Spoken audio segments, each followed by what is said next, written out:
Assalamualaikum warahmatullahi wabarakatuh. Perkenalkan, nama saya Sofidin Bahtiar. Saya mahasiswa program studi Teknik Otomasi, jurusan Teknik Listrikan Kapal, Politeknik Perkapalan di Surabaya. Oke, kali ini saya akan menjelaskan kenapa saja sih jenis-jenis komunikasi SCADA, lalu macam-macamnya juga. Setelah itu serial komunikasi SCADA itu apa? Oke, kita langsung saja. Ya, komunikasi SCADA. Nah, pembahasan kali ini yaitu kita ada 3 pembahasan. Yang pertama yaitu sistem komunikasi SCADA, dan yang kedua yaitu sarana komunikasi SCADA, dan yang terakhir yaitu contoh implementasi komunikasi SCADA. Sistem komunikasi SCADA. Sistem komunikasi SCADA yaitu diperlukan untuk menghubungkan antara field device, PLC, serta master terminal unit pada PLC ya tentunya. Nah, berikut ini beberapa sistem komunikasi yang dipakai dalam sistem SCADA. Ada RS232, lalu Private Network, atau yang biasa teman-teman sebut LAN wireless, atau juga biasa disebut RS485. Ini adalah tipe dari LAN tersebut. Lalu juga ada Public Switch Telephone Network, lalu juga ada Leased Lines, lalu juga sistem SCADA yaitu internet, lalu wireless communication system. Nah, wireless communication system di sini terdiri atas 3. Ya, sebenarnya ada banyak, cuma yang saya tulis ada 3, yaitu beberapa diantaranya adalah wireless LAN, GSM network, serta radio modems. Nah, saya akan menjelaskan yang pertama tadi, yaitu RS232. Ini adalah sebuah tipe dari sistem SCADA, ya, salah satu penunjang sistem SCADA. Nah, RS232 itu apa? Suatu standar komunikasi serial transmisi data antar dua peralatan elektronik. Nah, RS232 ini yaitu bentuk signal dan level tegangan yang dipakai. Seperti itu. Nah, komunikasi data secara serial dilakukan dengan metode pengiriman data secara bit per bit atau satu persatu secara berurutan. Nah, ini merupakan cara kerja dari RS232 ya. Nah, kecepatan transfer yang dikirimkan oleh RS232 ini cukup rendah. Ini adalah kekurangannya dari kerja RS232, serta kecepatan maksimalnya hanya 19.200 bit per second. Nah, cukup rendah ya untuk kecepatan proses transfer data dari RS232 ini. Nah, di sebelah kanan di sebelah kanan video ini kalian dapat saksikan bentuk dari RS232, pin out-nya. Nah, pin out dari RS232 ini memiliki 9 pin out yang jenisnya mil atau lubang per lubang seperti itu.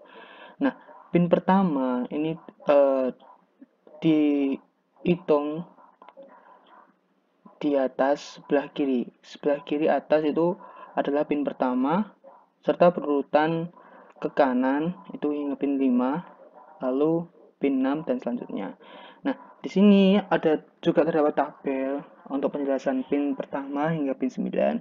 Kalian bisa lihat sendiri. Seperti contohnya pin 4 yaitu DTR seperti itu. Nah, yang selanjutnya adalah private network atau yang biasa teman-teman sebut LAN yang tipenya RS485. Nah, private network atau jaringan privasi yang digunakan pada sistem komunikasi SCADA yaitu LAN atau Local Area Network atau RS485. Nah, LAN Local Area Network merupakan jaringan komputer yang jaringannya hanya mencakup wilayah kecil seperti jaringan komputer kampus, gedung, kantor, dan sebagainya. Nah, tipe RS485 ini merupakan protokol komunikasi serial asinkron yang tidak memerlukan pulsa clock seperti itu, teman-teman. Nah, kalian bisa saksikan pada video kali ini gambar dari tipe RS485. Sama seperti RS232, hanya saja yang berbeda pada pinnya, deskripsi pada pinnya, dan serta kegunaan pada pinnya. Seperti itu. Kalau di RS485 memiliki, kalau di RS232 maksud saya, memiliki pin berjumlah 9, namun di RS485 ini hanya memiliki 5 pin yang berjenis mil, seperti itu. Dan selanjutnya yaitu jenis sistem SCADA selanjutnya yaitu Public Switch Telephone Network atau bisa disingkat PSTN ya. Nah, PSTN ini merupakan PSTN ini secara umum diatur oleh standar-standar teknis yang dibuat oleh ITU-T dan menggunakan pengalamatan E163 atau E164. Secara umum dikenal dengan nomor telepon. Nah, PSTN ini secara umum dikenal dengan nomor telepon seperti plus 62 dan lain-lain. PSTN merupakan jaringan publik yang bersifat circuit switch dan pada awalnya untuk fasilitas telepon, serta merupakan jaringan telekomunikasi pertama dan terbesar di seluruh dunia. Jadi PSTN ini yang biasanya digunakan oleh masyarakat dan penduduk di Indonesia, teman-teman. Jadi telepon dari plus 62 itu seperti contohnya. Nah, seperti itu. Dan berikutnya adalah ada listed line. Nah, ini adalah komunikasi permanen antara dua buah titik atau tempat dengan menggunakan media kabel telepon biasa. Nah, list line ini juga memiliki manfaat, teman-teman. Manfaatnya yaitu kecepatannya lebih cepat. Nah, simetri dalam konektivitasnya sangat simetri serta dapat diandalkan pastinya. Nah, fleksibilitas yang tinggi seperti itu, teman-teman. Nah, jika kalian lihat pada gambar di atas pada slide ini, nah ini salah satu kerja dari list line ya, teman-teman. Ini terdiri dari ada mail server, web server, workstation, Ethernet network, router with IP address. Nah, jadi list line ini berhubungan dengan POP-nya, teman-teman. Lalu outputnya yaitu internet. Jadi PC, workstation, dan web server ini akan diterima, sinyal akan diterima oleh Ethernet network. Lalu sinyal akan dikirimkan kepada router tentunya dengan IP address masing-masing, teman-teman ya. IP address masing-masing web server karena web server serta workstation memiliki IP address yang berbeda-beda. Setelah itu sinyal akan diriman ke POP seperti itu. Ini adalah denah cara kerja dari list line. Selanjutnya yaitu internet. Internet. Nah, mungkin kalian juga teman-teman juga lebih tahu tentang internet itu apa. Yang pasti internet adalah sistem jaringan komputer yang saling terhubung secara global dengan menggunakan paket protokol internet atau biasanya teman-teman TCP/IP. Itu IP address, itu adalah paket protokolnya untuk menghubungkan perangkat ke perangkat lainnya seperti itu. Nah, IP address, sekarang kan IP address itu adalah alamat dari sebuah PC dari teman-teman kalian yang manfaatnya untuk menghubungkan dunia seperti itu, teman-teman. Ini adalah internet, adalah jaringan ke seluruh dunia. Selanjutnya ada wireless communication system. Apa itu? Ini adalah sistem komunikasi yang media transmisinya berupa non-fisik. Jadi wireless communication system ini medianya tidak menggunakan kabel atau kawat, teman-teman. Tidak seperti LAN, RS232, RS485, tidak seperti tersebut. Nah,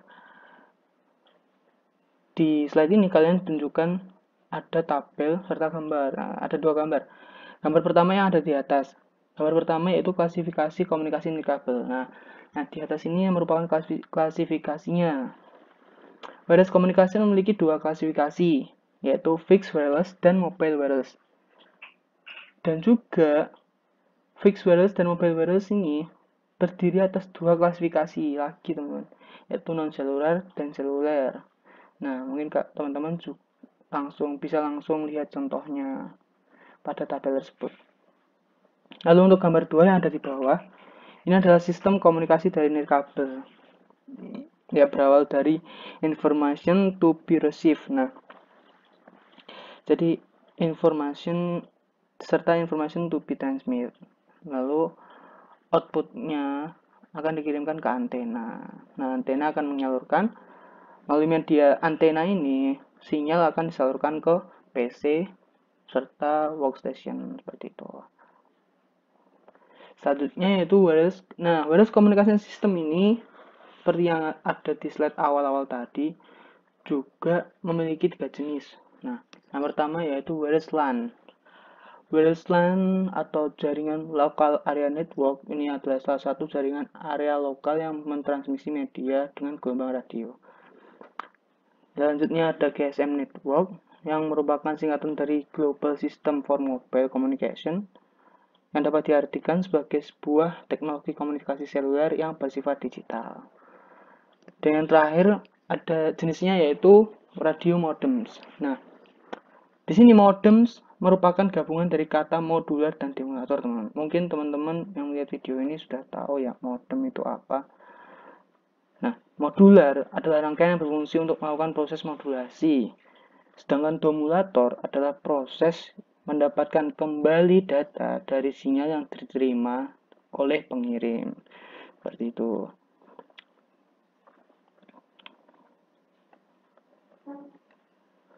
Selanjutnya itu sarana komunikasi SCADA. Pembahasan kita yang kedua. Apa saja sih sarana komunikasi SCADA? Ada radio data, lalu pilot kabel, fiber optik, PLC, microwave, wireless fidelity.